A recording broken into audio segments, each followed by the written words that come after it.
n'importe quoi, je me suis arrêté sur une aire de repos. Et un camionneur qui m'a demandé si je voulais mettre mon vélo à l'arrière du camion.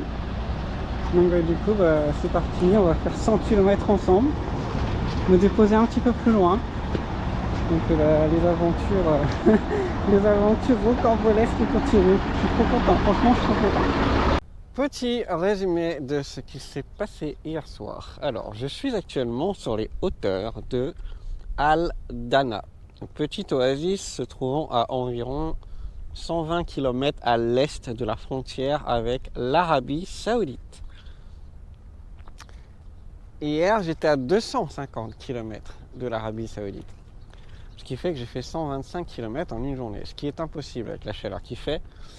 Donc en fait, hier soir, je suis parti de mon aire de repos.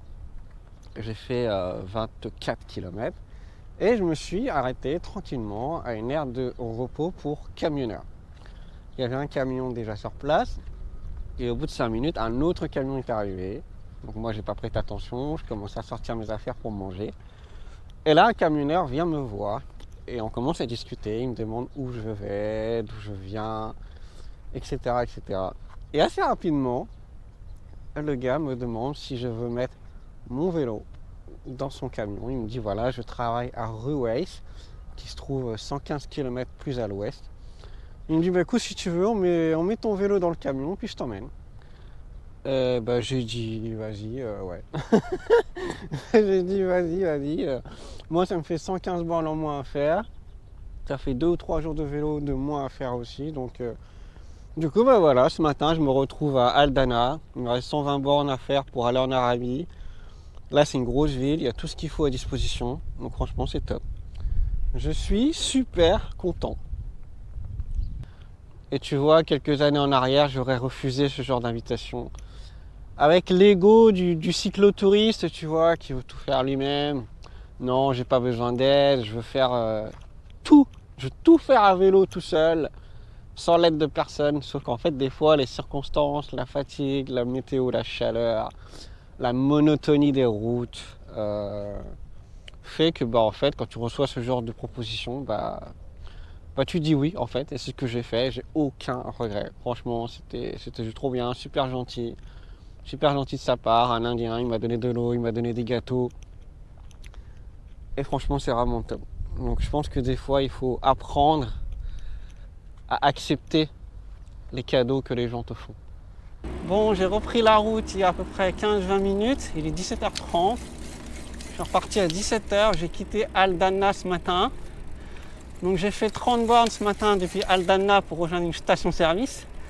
Je suis resté toute la journée jusqu'à 17h à la station-service. Et là j'ai repris la route. Le soleil se couche dans une petite demi-heure. Il fait super bon. Petit vent dans le dos, nickel. Et la prochaine station-service se trouve dans exactement 20 km.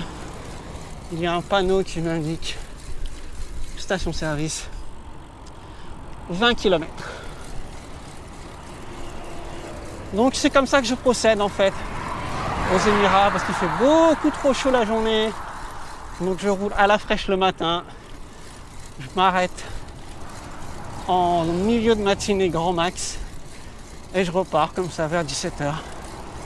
Donc et c'est parti pour faire 20 bornes. Ah les gens, c'est incroyable, franchement c'est incroyable. Bon, je viens de m'arrêter sur le bord de la route. Et en fait, il y a un gars avec sa Mercedes qui s'est arrêté. Il m'a donné une pochette avec des gaufres et du sirop d'érable ou miel, je sais pas c'est quoi. Et également avec un sandwich style kebab, labneh. C'est juste un truc de dingue. Alors, ça me gênait au début, je voulais pas. Enfin, je lui ai dit, c'est pour toi, enfin, tu l'as acheté pour toi, tu vois. Et non, il tenait vraiment à me le donner. Et après, il a commencé à me tendre une autre pochette par la fenêtre. J'ai dit, non, merci, ça va aller. Enfin, les gens sont juste incroyables. Et j'ai l'impression qu'en Arabie Saoudite, ça va être pareil, parce qu'on m'en dit que du bien de l'Arabie Saoudite. Donc là, franchement, c'est ce genre de petites choses, en fait, qui me font kiffer le voyage à vélo, parce que tu rencontres des gens qui ont vraiment la main sur le cœur. Donc, un grand merci à lui. À ma droite se trouve une centrale nucléaire avec les 4 dômes vers le fond. Donc voilà à quoi ressemble une centrale nucléaire aux Émirats et les lignes haute tension qui partent dans le désert. C'est parti pour une nouvelle journée sans vélo. J'ai décidé de prendre un jour de repos aujourd'hui, de ne pas rouler. Sauf que ce matin, il y a un brouillard monstre. On ne voit pas à 50 mètres. C'est incroyable. La plage se trouve à 2,5 km un peu plus haut. Sauf qu'en fait, avec ce brouillard-là, j'ai pas tellement envie de prendre de risques de ne pas être vu.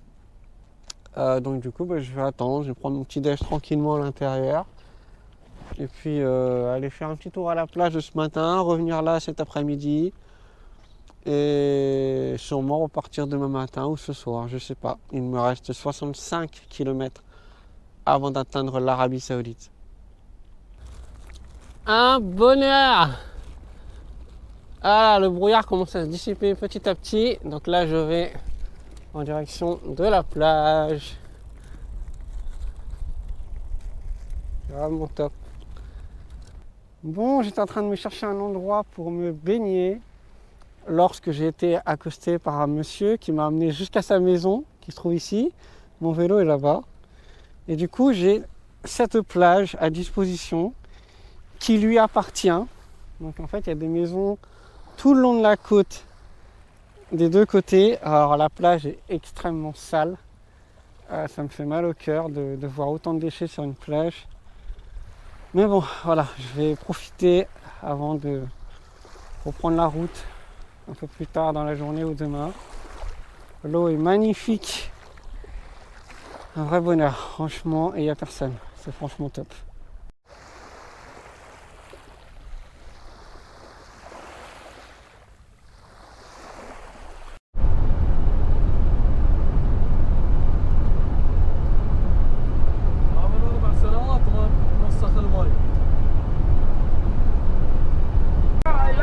Voilà, je m'intègre à mort. Là, je me suis habillé pour l'occasion. Je me suis fait inviter au resto à midi. Donc là, on est sur l'autoroute.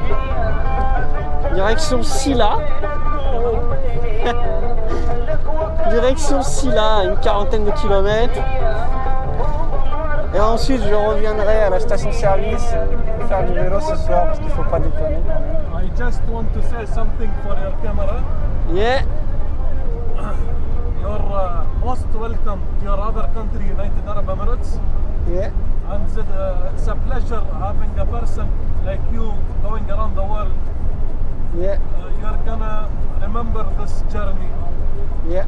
You're gonna know about our culture and our brothers in Saudi Arabia. Yeah.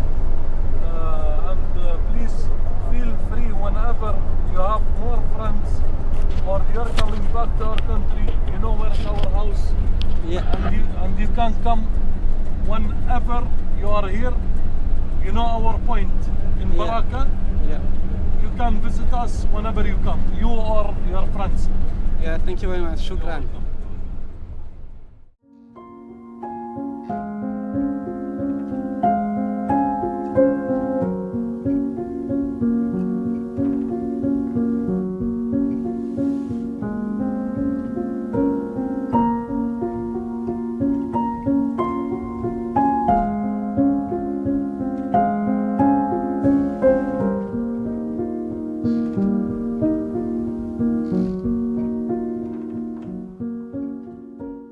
De retour à la station-service avec le vélo.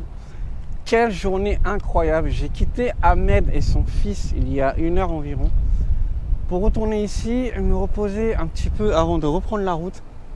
En fait, j'ai croisé le fils d'Ahmed lorsque je cherchais un spot pour aller à la plage ce matin. Le fils d'Ahmed est venu me voir, il m'a demandé d'où je venais, ce que je faisais. Je lui ai dit, bah voilà, je vais à la plage. Il m'a dit, bah écoute, viens chez moi, j'ai un accès à la plage, tu peux venir te baigner, venir prendre ta douche, si tu as besoin d'eau ou quoi que ce soit, tu viens à la maison, il n'y a pas de problème. Du coup, on a discuté, il m'a emmené chez lui, il m'a fait rencontrer son père, on a nagé tous les trois ensemble dans la mer, c'était vraiment super cool. Ensuite, on est rentré chez eux, Et là, on était au restaurant. Pareil, incroyable. C'était incroyable. Ensuite, retour dans leur maison. Et là, on s'est juste posé tranquillement. Moi, je suis reparti vers 16h. De retour à la station-service. Et en fait, il y a un Burger King juste là, en fait, dans l'angle. Je me pose avec le vélo. Et là, le gérant du Burger King sort et me demande si j'ai faim. Alors, je dis, bah, un petit peu, mais ça va. Et là, il me dit, bah, écoute, rentre dans le Burger King, je t'offre un repas. Voilà, donc il m'a offert un repas. Donc c'est juste incroyable. Juste incroyable. Je sais pas, quelqu'un a peut-être envoûté mon vélo, j'en sais rien. Bon, bah, quoi qu'il en soit, je reprends la route. La frontière avec l'Arabie se trouve à 65 km plus à l'ouest. Il y a un petit peu de vent, donc j'espère que ça va un petit peu me pousser. Mais en tout cas, le moral est gonflé à bloc. Allez, c'est parti.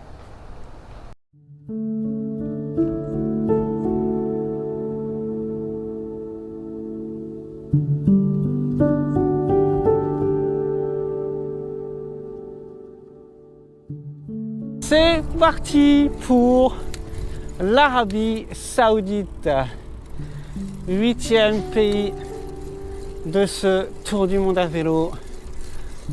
On reprend les mêmes décors qu'aux Émirats, avec cette fois-ci des distances beaucoup plus grandes, puisque l'Arabie Saoudite, c'est le plus grand pays que je vais devoir traverser.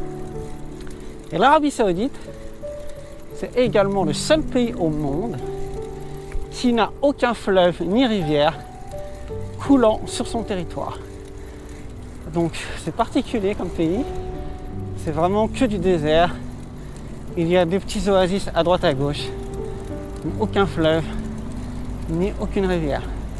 Donc l'Arabie Saoudite, c'est un pays qui est très méconnu du grand public. Et pour cause, le pays a seulement ouvert ses portes au tourisme depuis 2019. Donc il y a 4 ans seulement, donc c'est très récent. Donc j'ai hâte de découvrir ce pays, les paysages grandioses que ce royaume va m'offrir, et surtout aller à la rencontre des Saoudiens, qui apparemment sont des gens très accueillants. Donc c'est parti pour l'Arabie Saoudite.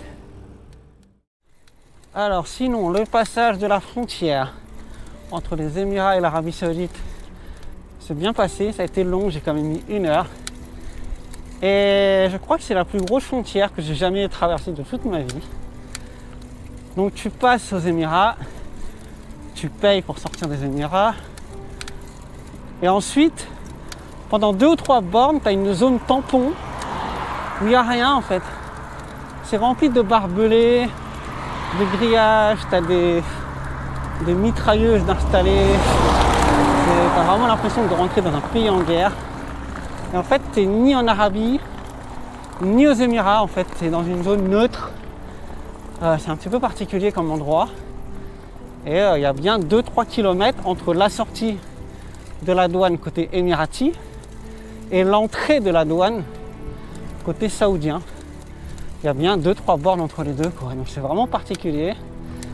Mais là, ça y est. Je suis en Arabie, donc le visa pour l'Arabie Saoudite.